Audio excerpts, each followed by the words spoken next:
Tonight, welcome rainfall across the EP, but is it enough to help the farmers? And a new view of the deep off Whyalla with plans for a glass-bottom boat. This is Southern Cross News with Tim Hatfield.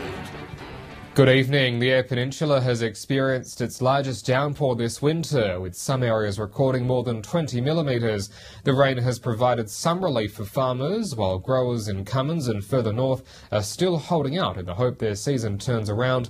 However, forecasters say we may see record low levels of rain. It was the relief some farmers had been waiting for, but for most, it wasn't enough. The overnight rainfall descending wholly on Port Lincoln and Coffin Bay, leaving most grain farmers high and dry. The season for a lot of Eyre Peninsula grain growers and graziers really is in the balance at the moment. There was quite a strong front forecast to come through yesterday. It was disappointing. The sporadic downpour reaching nearly 30 millimetres in some areas, but not filling the gauges where it was needed most. The Cummins area itself has received only 3.4 millimetres compared to 22 or 23 millimetres at Coffin Bay. Mr Trelaw spent 35 years as an Eyre Peninsula farmer. He says this season is unlike any before. Some farmers have signed all of their program and are waiting for it to come up. Some has emerged patchily, I suggest. Other farmers are partway through their program and are waiting for more rain.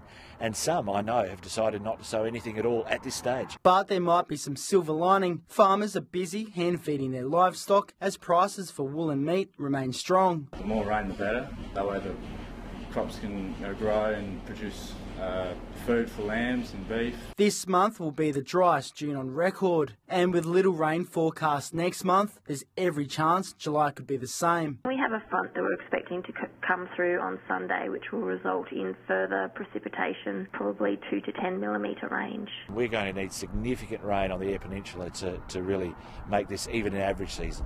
Jason Kemp, Southern Cross News. In the latest standoff between the Spencer Golf Football League and the Port Augusta Council, the SGL suggests it may not be able to sustain the game at Central Oval. The league has criticised the council and says their revenue is well below the Central Oval costs. Amelia Simpson has the details.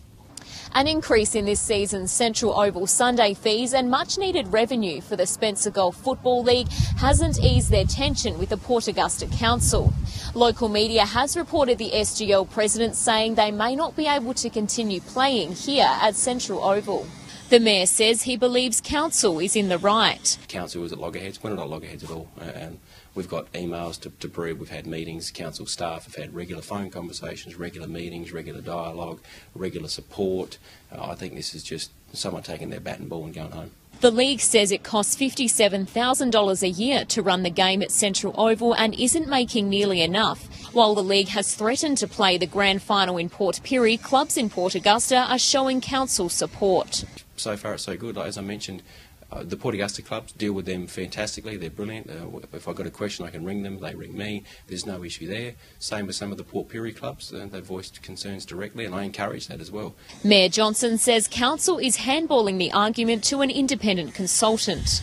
Where they brought in a consultant specifically for football. The person is well known in the football circles in South Australia and Australia, who understands football, the leagues, country leagues, etc. So there'll be a good opportunity for them to put forward a good case and say, as the SGL, we believe we should operate like this and get X, etc. And also for other sporting groups like netball and basketball. While league organisers didn't wish to comment, Port Augusta clubs have told Southern Cross News they support council's measures and hope to discuss the issue at an SGL meeting in late July. Amelia Simpson reporting there. The Port Pirie Council has released a vision for the local airport to help encourage aviation development in the region. It's hoped the master plan will allow the airport to meet the community's needs and expectations by offering new services. The master plan for the airport aims to provide the opportunity for more aircraft to visit Port Pirie. Council discussing the ideas of creating an air park and a new residential area. Basically, you have a hangar with their house and then fly out from the hangar from their house basically to destinations across South Australia.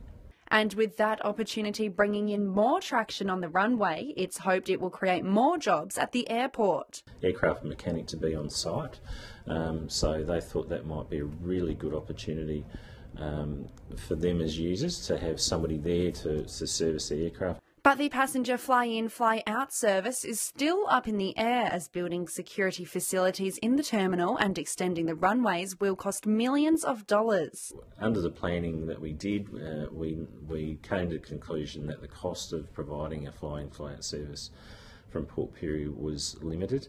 Council now moving forward with the master plan and not ruling out the possibility of fly-in, fly-out services for mine workers. We think there's opportunities for expansion, which of course, you know, that feeds back into the community in terms of providing better facilities for people to use it. That might then impact on our business community. So, you know, it's really important that we get the planning right for a long-term future for the airport. Rachel Nell, Southern Cross News. A Whyalla businessman is close to bringing a glass-bottom boat to town in an attempt to open up the unique marine life to more people. Jeff Hardiman says the idea has state government and council backing and complements diving activities in the region. Whyalla is home to a unique range of marine life, but their winter activities can put people off diving in the cold Spencer Gulf waters. But there could be a new way to experience it, with a local businessman close to purchasing a glass-bottom boat. So I'm looking at bringing a purpose-designed boat here, which will take 40 passengers, and we probably run it twice a day, one in morning, one in afternoon. They're popular in northern Queensland, where tourists flock to see the Great Barrier Reef. Mr Hardiman says changes in SA's boating laws have made this a possibility, with council and the state government on board. Assistance I've been getting from PERSA and a lot of other people, government departments, and Chris Cowley from Whyalla Council has been absolutely outstanding. He says our marine life is already making waves across the world. Germans, divers were out here last year, and their comment was that they've seen the pyramids of Egypt, and this leaves that for dead. Mr Hardiman also says the boat will complement rather than compete with the diving experience. So the younger people can jump in the water and experience the cuttlefish dive, and the older people in different cultures that don't want to get in the water can sit in the boat and experience a similar event. John Hunt, Southern Cross News. Well, stay with us. Still to come in tonight's local news, a harness race is suspended after a horse's positive result at the track in Broken Hill. The details ahead. Welcome back. A Victorian harness racer has been disqualified from racing after her horse tested positive for coal-bait after a win in Broken Hill. Kylie Hughes is facing 4 years away from the track following an investigation into her win at the Carnival of Cups night. Our reporter Patrick Reinke has more. Victorian trainer Kylie Hughes crossed the line here at the Memorial Oval trotting track in first place of race 2 of the city's biggest night of harness racing. She drove Camelot Speedster to a very easy victory, but after a cobalt irregularity was found in the winning 4-year-old mare, an investigation followed. Hughes, who is from Cardross near Mildura, was stood down while the investigation was undertaken. The investigation did find that the cobalt above the threshold of 100 micrograms per litre in urine had been detected, and as a result of that, the steward's inquiry was convened. Hughes was charged with administering a prohibited substance to a horse and presenting a horse to a race with a prohibited substance. She pleaded guilty to the charges. The stewards considered the guilty plea, Hughes' licence history, the fact it was her first prohibited substance offence and the amount of cobalt detected before handing down their sentence. Disqualification, essentially you're unable to enter upon any harness racing property or any harness racing course, and whereas if a suspension would still allow you to do that. Cobalt is said to generate more red blood cells, allowing for more oxygen to be carried through the body. This allows a horse to maintain its peak performance for longer. The disqualification applies nationwide and will be backdated till April 20, when Hughes was first stood down. She has been advised that she can appeal the severity of the penalty. Patrick Reinke reporting there. Whyalla's Memorial Oval Primary School has officially opened a new classroom that helps kids with behavioural issues relax and focus. The teacher who organised it says early results have shown a decrease in the amount of students who are disruptive in class. In recent years, Memorial Oval School noticed a sharp increase in students showing symptoms of anxiety and irritable behaviour. Today it opened a new centre called The Nest to help combat the issues, based on local research into human behaviour. So Dr. Emma Goodall, the Senior Autism Advisor from DECD, has done a lot of research on interoception and how it calms, regulates and helps students de-escalate their behaviour. Students can be sent to the room or individually ask for time in the nest. The room is painted light green and light blue, which have been scientifically proven to calm people. There's also a number of activities and relaxation areas, which help refocus children and help them overcome negative feelings. We have things like sensory sand, beading, interoception activities from Dr. Emma on the table for students to choose. Ms. Learn says early data shows a significant decrease in the amount of students being sent out of class for poor behaviour. She says kids who visit the room are leaving the nest with a more positive attitude towards the classroom and learning. We've noticed a change that as soon as we do the activities, especially in the classroom setting as well, we notice an instant change in their posture and the way that they talk to their classmates, and just the atmosphere in the classroom instantly changes. John Hunt, Southern Cross News. And two occupational therapy students from the University of South Australia have made their mark at Port Augusta's Headspace, recommending the organisation hosts more events for young people. Part of their final placement, the pair presented their project's findings hosting Headspace's Wrap It Up event.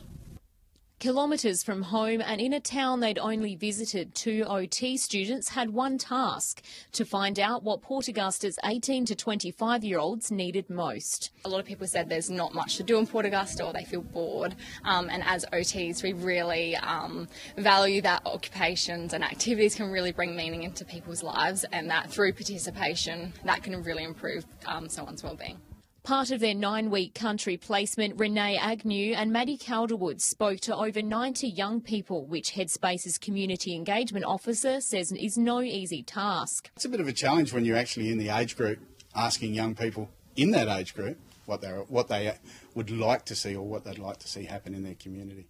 The pair found that Headspace needs more awareness of their services, presenting their findings at last night's event. The main finding was what Headspace can actually do to support 18 to 25-year-olds improve their wellbeing. So as a result of that, we put together a 12-month plan for Headspace to run with. 7 events are part of their plan, including a movie night, fitness group session and out-of-town excursion. One thing is actually being implemented next week as a part of NAIDOC Week, and that's the 3-on-3 basketball. Headspace will now take the ideas on board. Amelia Simpson, Southern Cross News. Well, stay with us. When we return after the break, locals in Port Pirie urge to get on board with a new program helping people in the third world see a little clearer. The details ahead.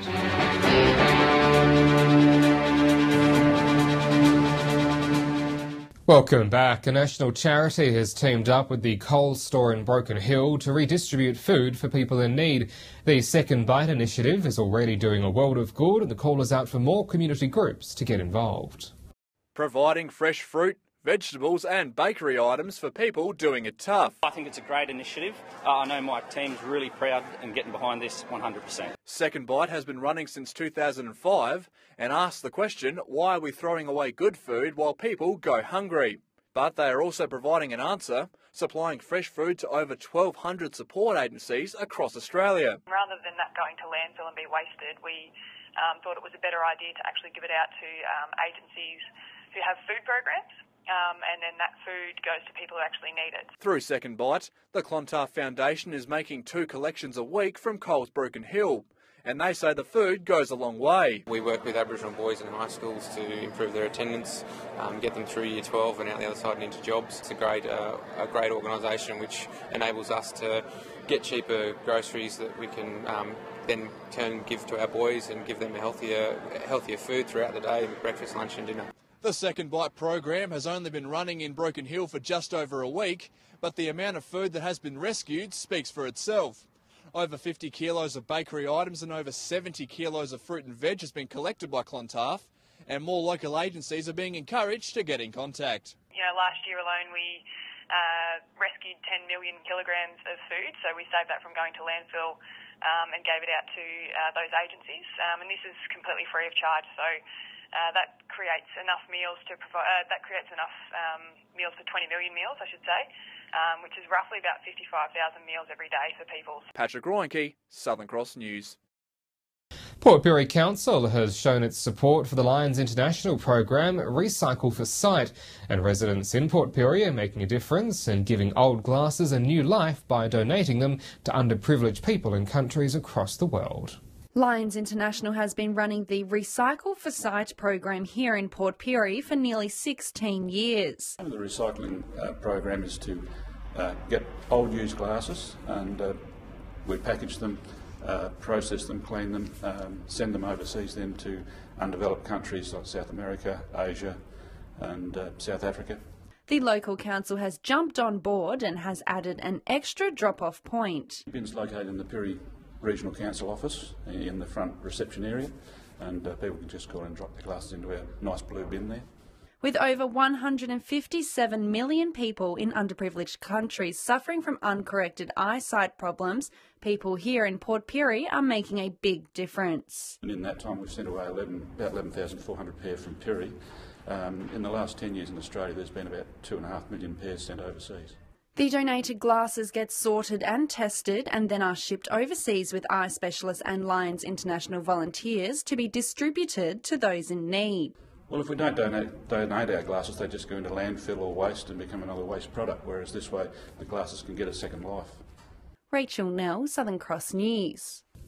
Well, time now to see what's biting out on the Gulf waters at the moment. Here's this week's fishing tips. Welcome another week around the Gulf Fishing Tips. Snapper time, I cannot believe it, I'll tell you what. These guys have been coming in, rubbing their nose in it, saying there's plenty of small snapper around close inshore. So now we can't tell you the exact spots, but close inshore means not too far from the old island. So there's a little hint for you. Have a look around, burley up a bit, and just stay on that sunset range. They're just beautiful at the moment, so be patient, there's plenty there. Still a few squid hammering around the place. King George whiting, the water's still a little bit too warm, but hang out, we're going to have a cold snap pretty soon and things will get better. So while you're out there, don't forget garfish. So top feeding, garfish and tommies, you'll get yourself a good feed. G'day and welcome to this week's fishing tips from Port Augusta's Jaw of the North. Well, pretty well a stock standard report, squid along the shacks, King George whiting, the slime's hampering those efforts. But normally by this time of year, before the end of the financial year, you start getting some whales up here. With also that, the kingfish should start popping their head up a little bit as well. So the tip there is just have a big rod ready. Don't really try for the kingfish, but if you're trying with salmon around Port Patterson and around the powerhouse, you might hook up on a big kingfish. Land-based, there's been some really good numbers of silver whiting. Best areas to target for those have been down towards Cowlitz Landing. There's also been a few silver whiting caught along the foreshore, both late in the afternoons and early in the mornings just after sunrise. Over towards Point Lodi, there's been some really good numbers of salmon land-based and also some snook amongst them as well. The tommies and garfish have been a little bit slow in those areas, and there's also been some squid down towards the boat ramp. For the boat fishermen, snapper have been plentiful, most of them around the 1 to 4 kilo range. Pretty much most locations around Whyalla. The local rip's been producing a few fish, and a lot of the local drops have been firing as well. G'day and welcome to Fishing Tips in Port Lincoln. There's been quite a few yellowfin caught along the town foreshore, from Stenros down to the town jetty and even down to the silos. Also within the bay there's been some good squid caught. They've been a little bit slower the past week, but still around in pretty good numbers. Whiting have been not too bad down in the proper. Moving over to Coffin Bay, there's been some good numbers of whiting out at Farm Beach. Once again the size is still a little bit small, but there are good numbers now and they have been feeding pretty well. Moving up to Tumby Bay, there's been some whiting out at the group, good sized whiting, and also mixed in with some red mullet and also a few snook and squid out there as well. Well, that's all we've got this week. We'll see you again with more fishing tips next week. Well, stay with us after the break, the Friday forecast and your weekend weather.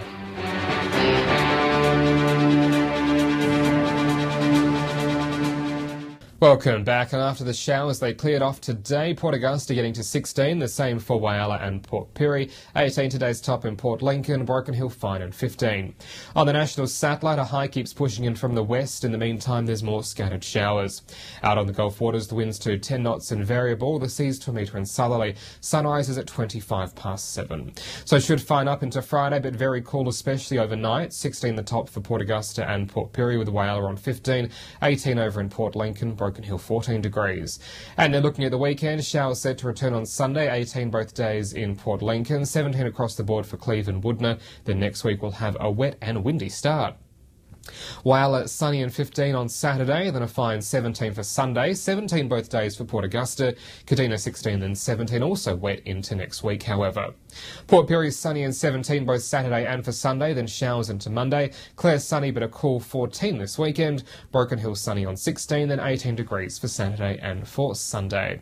And that is the local news for this evening. Don't forget, as always, you can stay up to date with us on Facebook and on Twitter, and you can also catch past bulletins on our website. We'll see you back here tomorrow night from 6:30. I'm Tim Hadfield from the team here at Southern Cross News. Have a good evening. Good night.